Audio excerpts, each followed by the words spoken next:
बिस्मिल्लाहिर्रहमानिर्रहीम। अस्सलामुअलैकुम दोस्तों, आप देख रही हैं ऑडियो कुतुब खाना। जिन दोस्तों ने अभी तक इस चैनल को सब्सक्राइब नहीं किया वो जल्दी से सब्सक्राइब करें और बेल आइकन दबा दें ताकि आने वाली अच्छी अच्छी किताबों की ऑडियो आप तक पहुंचती रहे। शुक्रिया। चलिए शुरू करते हैं। एम.ए. राहत का उर्दू नावल आसेब। न जाने कब मुझ पर से ये मुसीबतों का अजाब ख़त्म होगा। मैंने दिल में सोचा। बहरहाल इसके बाद मैंने वापसी ही का फैसला किया था।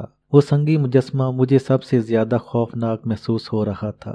जिसने मुझसे कहा था कि वो मुझे नहीं छोड़ेगा, धूमा की आवाज़ थी। इसका मतलब है कि धूमा को कुछ शुबा हो गया है कि मैं राजबंसी से इसके खिलाफ मदद ले रहा हूँ। न जाने क्या होगा, अब न जाने क्या होगा। वापसी में बिल्ली मेरे साथ थी। ये बिल्ली मुझे और दहशतज़दा किए हुए थी और इसकी वजह मेरी समझ में नहीं आ रही थी। लेकिन अब मैंने बिल्कुल ही अपने आप को मुअत्तल करने का फैसला कर लिया था। चुनाचा इन तमाम जगहों पर लानत भेजकर मैं इसी तहखाने में आ गया जहाँ राजबंसी मुझे छोड़ गया था। फिर बकिया 2 दिन किस तरह गुजरे मैं इसकी दास्तान क्या सुनाऊं। बस यूँ समझ लीजिए कि लम्हा लम्हा मरता रहा था। वो खाना जो मेरे सामने आता मुझे जहर मालूम होता था और हर लम्हे यही खदशा रहता था कि कहीं ये मेरी आखिरी आरामगाह ही ना हो। गौहर के बारे में भी सोचता था और हाजी सतार के बारे में भी। पता नहीं वो लोग मेरे बारे में क्या सोचते होंगे कि मैं कहाँ फरार हो गया। लेकिन बहरहाल मेरी दिली आरज़ू थी कि मैं इस जंजाल से निकल जाऊं और इसके बाद गौहर की आगोश में ज़िंदगी के बकिया लम्हात बसर करूं। यहाँ तक कि तीसरा दिन भी गुजर गया। मैं हरासा होता जा रहा था। लेकिन फिर दरवाज़ा खुला और मुझे राजबंसी की आवाज़ सुनाई दी। जिंदा हो? हाँ जिंदा हूँ। जिंदा हो तो बाहर निकल आओ, इसने कहा और मैं बर्क रफ्तारी से दरवाजे की जानिब दौड़ा। राजबंसी एक सफ़ेद धोती पहने सामने खड़ा था। दिल तो चाहता था कि इसकी गर्दन दबोच लूं, लेकिन अब तक जो मेहनत की थी इसे ज़ाया नहीं करना चाहता था। वो मुझे बाजू से पकड़े हुए एक जानिब चल पड़ा और फिर न जाने कैसे कैसे रास्तों से गुजरता हुआ एक कमरे में आ गया। यहाँ फर्नीचर वगैरह भी मौजूद था। इसने मुझे बैठने का इशारा किया और जब मैं बैठ गया तो मेरी सूरत देखने लगा। फिर इसके होंठों पर मुस्कुराहट फैल गई। सोना तप कर कुंदन बन जाता है। तुम भी तप गए हो, कुंदन बन गए हो। मैं समझा नहीं राजबंसी। जिस जगह तुमने ये समय गुजारा है वहाँ बहुत कुछ है, इतना कुछ कि कोई सोच भी नहीं सकता। जो शख्स इस जगह को भुगत ले समझ लो इसका बदन बहुत ही सख्त है, दिल बहुत सख्त है। या तो इसके दिल की धड़कन बंद हो जाती है या वो जी जाता है। तुम जीते जागते वापस आए हो, इसका मतलब है कि संसार में तुम्हारी उम्र भी बहुत बाकी है और कामयाबी के इम्कानात भी हैं। बहरहाल मैंने वो सब कुछ तैयार कर लिया है जिससे तुम धूमा चमार को अगन मंडप से बाहर ला सकते हो। दिल तो चाहा कि मैं इससे कहूँ कि लानत भेजता हूँ इन तमाम चीज़ों पर। खुदा इस वक्त को गारत कर देता जब मैं बाबा सफेदे के पास गया था। अच्छा हुआ दोनों मेरे हाथों से मारे गए। लेकिन बहरहाल मैं इस अजाब से अभी तक नहीं निकल पाया था। मैंने कहा तो फिर बताओ क्या करना है मुझे अब। लो ये मूंग के दाने हैं, ये दाने अपने पास संभाल कर रख लो और इसके बाद तुम्हें धूमा चमार के पास जाना है। अब के जब तुम इससे बात करो तो सख्त लहजे में बात करना और फिर ये दाने इस पर दे मारना। इसका हिसार टूट जाएगा और वो बाहर आने पर मजबूर हो जाएगा। मैं इसे बाहर लाने की जिम्मेदारी लेता हूँ। इसके बाद बाकी काम तुम्हारा होगा। वो कमबख्त अपने जादू के खौल से बाहर निकल आए। इसके बाद मैं खुद इसके टुकड़े टुकड़े कर दूंगा, मैंने दांत पीसते हुए कहा और फिर मूंग के वो दाने अपने हाथ में ले लिए जो इसने एक कागज की पुड़िया में बांध दिए थे। अच्छी खासी मिकदार थी, 1 मुट्ठी भर सकती थी। मैंने कहा तो इन 3 दिनों में तुमने अभी तक यही किया है।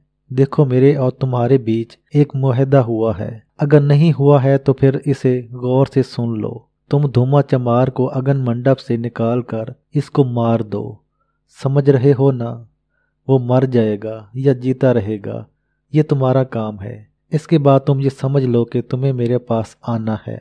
बकिया जाप पूरा करने के बाद जो मैं तुम्हें बताऊंगा, तुम्हें मोंगा को आज़ाद करना है। तुम इसे आज़ाद कैसे करोगे इसकी तरकीब भी मैं तुझे बता दूंगा। एक बात पूछ सकता हूँ राजबंसी? हाँ पूछो। मोंगा को तुम अपने कब्जे में करने के बाद क्या करोगे? ये तुम्हारे पूछने की बात नहीं है और न ही ये तुम्हारा काम है मियाँ जी। तुम इन बातों को क्या जानो। मोंगा के बाद फेरू, फेरू के बाद पिदमा, फिर शंखा, फिर खंडोला। समझ रहे हो ना, न जाने राजबंशी क्या बनना चाहता है, लेकिन तुमने पहले ही कदम पर इसका रास्ता रोक लिया। खैर, मुझे इन तमाम चीज़ों से दिलचस्पी नहीं है। मैं दूसरी किस्म का इंसान हूँ, मेहनत मजदूरी करके ज़िंदगी गुजारने का शौकीन। ये काला जादू तुम ही को मुबारक हो। मैं तो अपना काम करना चाहता हूँ। समझता हूँ मियाँ जी, अगर ये न समझता तो तुम पर भरोसा न करता। संसार में इंसान को अगर कोई छोटी सी शक्ति भी मिल जाती है तो वो दूसरों के कंधों पर बैठने की कोशिश करता है। तुम जैसे तो बहुत कम होते हैं जो शक्ति मिल जाने के बावजूद उससे फायदा नहीं उठाते। अरे क्या जाता तुम्हारा। मोंगा को जितना तुमने कब्जे में कर लिया था इतना ही कब्जे में रहने देते। वो अगर लोगों का सर काटता फिरता है और अपनी खोपड़ी की जगह फिट करता रहता है तो तुम्हारा इससे क्या बिगड़ता, लेकिन तुमने न किया। मैं जानता हूँ ऐसा तुमने क्यों न किया। अगर तुम ऐसा न होते तो भगवान की सौगंध मैं तुम्हें ज़रा भी किसी काम के लिए आमादा न करता। मुझे क्या पड़ी थी जो किसी के चक्कर में पड़ूं, लेकिन इसमें मेरा भी फ़ायदा है। हाँ, ये सोच लो कि जा मालूम होने के बाद अगर मोंगा मुकम्मल तौर से तुम्हारे कब्ज़े में आ जाए और तुम इसे आज़ाद ना करो तो फिर मेरी और तुम्हारी जंग चल जाएगी, और इसके बाद तुम सोच भी नहीं सकते कि मैं तुम्हारे साथ क्या सलूक करूँगा। मेरी शक्ति का थोड़ा सा नमूना तुमने देख लिया है। मैंने तुम्हारी शक्ति का नमूना तो देख लिया है राजबंशी, लेकिन एक बात मैं तुम्हें ख़ास तौर से बताना चाहता हूँ। क्या तुम्हारे इस तहखाने दर तहखाने में एक संगी मुजस्मा भी मुकीद है? संगी मुजस्मा? हाँ, पत्थर का बुत। नहीं, ऐसा कोई बुत नहीं है। सोच समझ कर कहो, ऐसा कोई बुत वहाँ नहीं है। लेकिन मैंने एक बुत वहाँ देखा है। कहाँ? इस तहखाने से आगे जाकर एक और तहखाना है। हाँ है, वहाँ एक संगी मुजस्मा खड़ा था। नामुमकिन है ये जो कुछ मैं तुम्हें बता रहा हूँ। तुम इस पर यकीन करो ना करो, मुझे कोई एतराज़ नहीं है, लेकिन इस संगी मुजस्मे ने मुझसे बातें भी की। क्या बातें की? अचानक ही राजबंशी के चेहरे पर खौफ के आसार नमूदार हो गए। इसने मुझसे कहा कि मैं तुझे नहीं छोड़ूंगा, मैं देख लूंगा तुझे। मेरे मुंह से निकला और मैंने महसूस किया कि राजबंशी काफी परेशान हो गया है। देर तक वो सोचता रहा, फिर इसने कहा, अजीब मुसीबत में फंस गया हूँ मैं।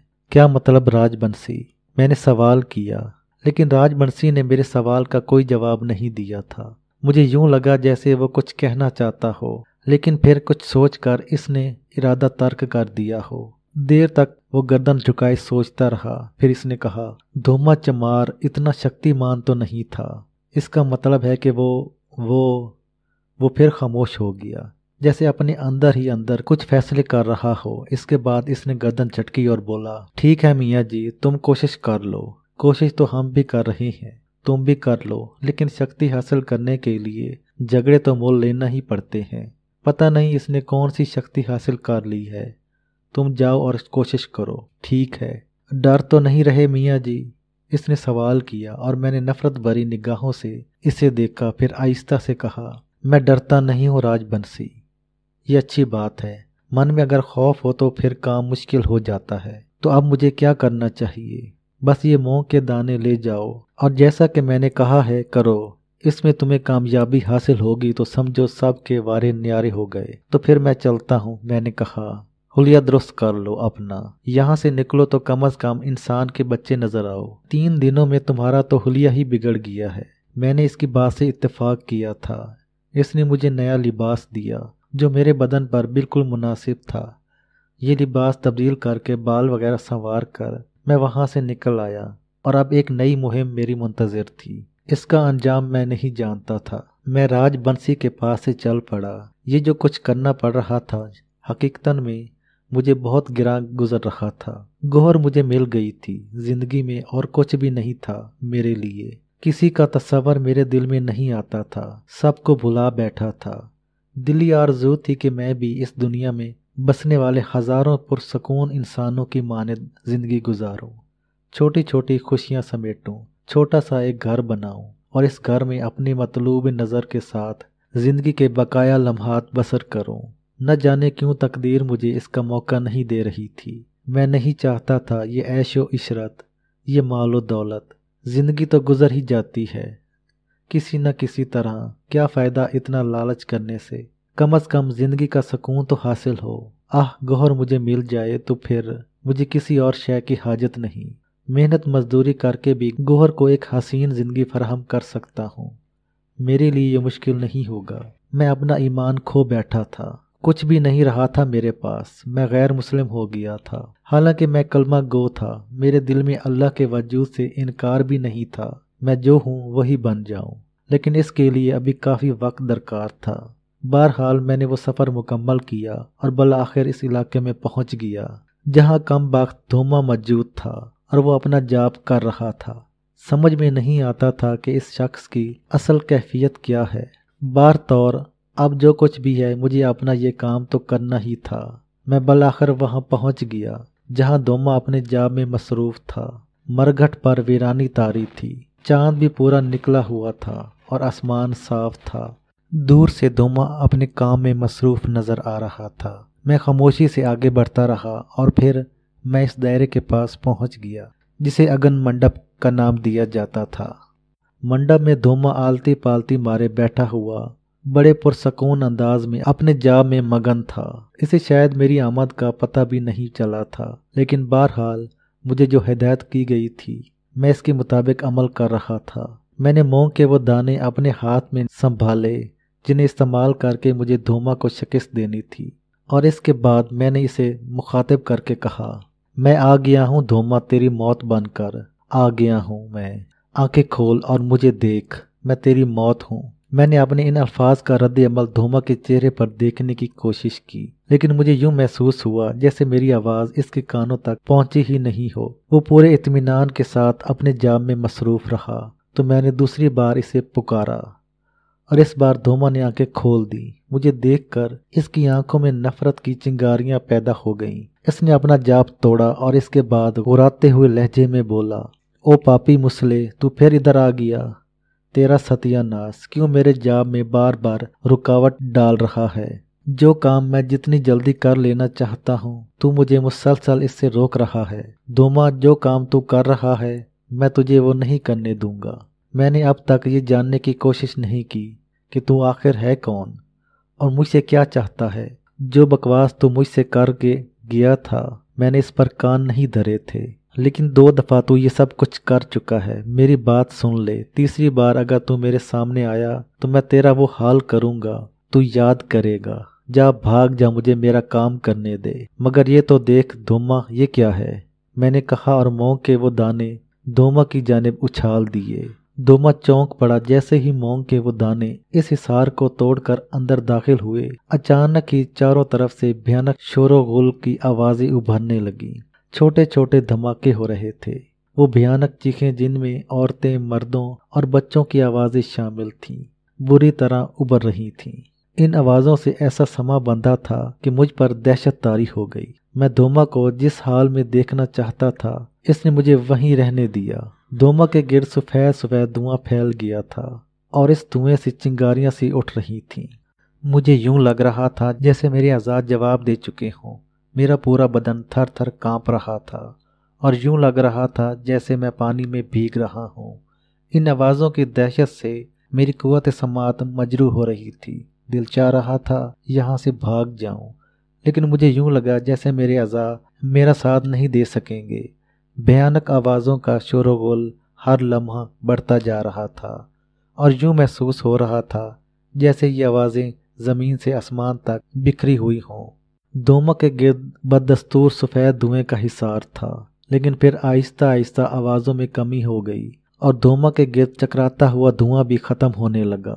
मैं तो ये समझ रहा था कि वो खाकिस्तर हो रहा है, इसका वजूद जल रहा है, एक शैतान अपनी मौत मर रहा है। लेकिन कुछ ही देर के बाद सब कुछ ठीक हो गया।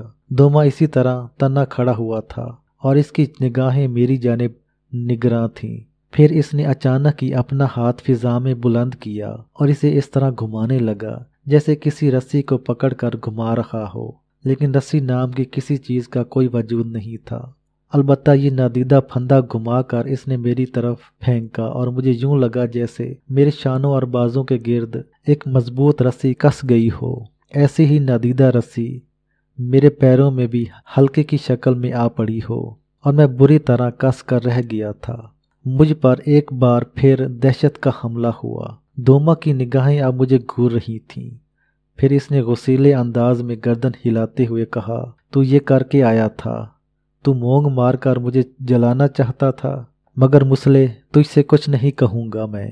अरे तू है क्या चीज़? पिद्दी न पिद्दी का शोरबा। मुझे बस ये बता, तेरा गुरु कौन है? वो कौन है जिसने तुझे ये मोंग पढ़ कर दी है?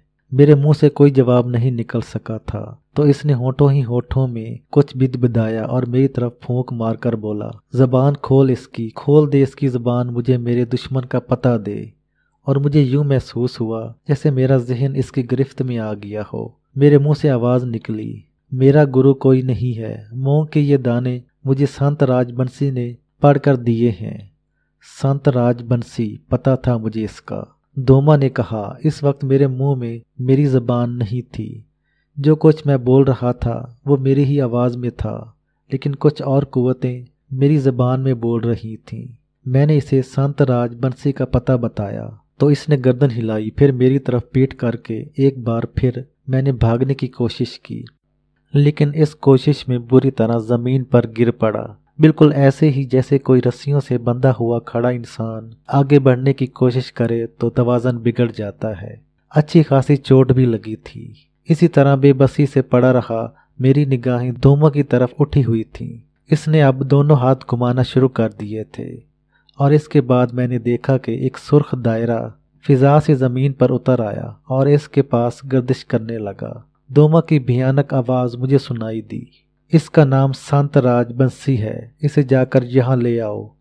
दायरा फिजा में इस तरह बुलंद हुआ जैसे कोई मुस्तैद गुलाम आका की बात सुनकर इसके इशारे पर दौड़ता चला जाता है। अब मेरे लिए ये फैसला करना मुश्किल नहीं था कि संत राजबंसी दोमा के मुकाबले में बिल्कुल ही कच्चा साबित हुआ है और दोमा का कुछ बिगाड़ने में नाकाम रहा है। मेरे ख्याल में तो अब खुद इसकी अपनी ही मुसीबत आ गई थी, क्योंकि दोमा ने इसे तलब कर लिया था और मेरा ये ख्याल दुरुस्त ही निकला। ज्यादा देर नहीं गुजरी थी कि राजबंसी सुर्ख दायरे में जकड़ा हुआ इसी जगह पहुंच गया जहां मैं खुद मौजूद था। इसके हल्क से दिल खराश चीखें निकल रही थीं। वो तड़प रहा था और चीख रहा था, क्षमा कर दे दोमा, क्षमा कर दो महाराज, क्षमा कर दो दोमा महाराज, भूल हो गई मुझसे, जानता नहीं था तुम्हें, जानता नहीं था महाराज, क्षमा कर दो, हाय राम क्षमा कर दो। दोमा दायरे के किनारे आ खड़ा हुआ। मैं फटी फटी आंखों से वो सारा मंजर देख रहा था। सुर्ख दायरा राजबंसी के बदन से लिपटा हुआ था और गालबन वो आग की तरह गर्म और रोशन था, क्योंकि जब वो राजबंसी के बदन से छूता तो राजबंसी इस तरह सिसकने लगता जैसे आग से जल रहा हो। महाराज, राजों के राज, महाराज राजबंसी। दोमा पर मुठ मारी थी, हैं मुठ भेजी थी इस मुसले के हाथ तोहफे के तौर पर। हमें तो हमने सोचा महाराज हमारी तरफ से भी कोई तोहफा मिलना चाहिए आपको। नहीं नहीं दोमा नहीं, मैं तेरे आगे हाथ जोड़ता हूँ। दोमा क्षमा कर दो मुझे, एक बार क्षमा कर दे। दोमा जानता नहीं तेरी शक्ति को, बस बहकावे में आ गया था, क्षमा कर दे, क्षमा कर दे। इसका मतलब है कि शक्ति के बारे में कुछ भी नहीं जानते बंसी महाराज जी। एक मनुष्य किसी पर वार करे तो दूसरा मनुष्य सिर्फ माफ कर दे, फिर हमारे धर्म में ये सब कुछ है ही नहीं। तुम खुद भी अच्छी तरह जानते हो, हम तुम पर वार करते और तुमसे बड़े शक्तिमान होते तो तुम हमें कब छोड़ते। देख दम्मा, मैं तेरा चेला बन जाऊंगा, तेरे चरण धो धोकर पीऊंगा। दोमा एक बार क्षमा कर दो, बस मुझे तेरा पता नहीं था, बहकाए में आ गया था। मैं समझा ऐसे ही कोई होगा, तो फिर लो ये अपनी मुट्ठ ले जाओ जो हमारी मुट्ठी में है, और मुट्ठी सामने कर दी। लेकिन राजबंसी और जोर जोर से गिड़गिड़ाने लगा। वो घुटनों के बल जमीन पर बैठ गया। नहीं दोमा महाराज नहीं, मुट्ठ वापस न करना, दोमा जी मुट्ठ वापस न करना। लेकिन दोमा ने मुट्ठी इसकी जानिब उछाल दी और फिर मैंने जो देखा वो मेरे रगों में खून मुंजमद कर देने का बायस था। चमकदार मोंग के दाने राज बंसी के बदन पर पड़ते थे और फिर इस तरह इसके बदन से गुजर गए थे जैसे गोलियां गुजर जाती हैं। इसका बदन छलनी हो गया था और इससे खून की धारें फूट रही थीं। हाय धूमा महाराज, धूमा महाराज, धूमा महाराज, धूमा महाराज, जाओ बंसी महाराज, परलोक सुधारो। धूमा को नुकसान पहुंचाने का यही नतीजा है। दफातनी मेरे मुंह से एक लफ्ज निकला, बिस्मिल्लाह। मैंने इन नादीदा रस्सियों पर जोर लगाया जो मेरे बदन को जकड़े हुए थी। ये बस हैरत अंगेज अमल ही था कि मेरे मुंह से यह आवाज़ निकल गई थी। मुझे हल्के हल्के तड़ाके की आवाज़ हुई और मेरे बदन की रस्सियां टूट गईं। एक लम्हे में मेरे हाथ पांव भी खुल गए और इसके बाद मैं ये देखने के लिए वहां नहीं रुका कि राजबंसी के साथ क्या सलूक हुआ। ये रस्सियां टूट गई थीं और मुझे भाग निकलने का मौका मिल गया था। तो इस वक्त जिस तरह भी अपनी जान बचा सकूं सबसे बेहतर होगा। मैं किसी बर्क रफ्तार घोड़े की माने दौड़ रहा था, होशो हवा से बेगाना था और ये अंदाज़ा नहीं था मुझे कहाँ जा रहा हूँ। बस दौड़ा चला जा रहा था। ये एहसास भी नहीं था मुझे कि रस्सियाँ कैसे टूटी। बिस्मिल्लाह मेरी ज़बान से फितरी तौर पर ही निकल गया था और मैं ये जानने में भी नाकाम था कि ये बिस्मिल्लाह का ही करिश्मा है कि मैं जादू की इन रस्सियों से आज़ाद हो गया। इस वक्त मैं एक कमज़ोर इंसान था जिसे सिर्फ अपनी जान बचाने की फ़िक्र थी और इसी फिक्र में दौड़ा चला जा रहा था।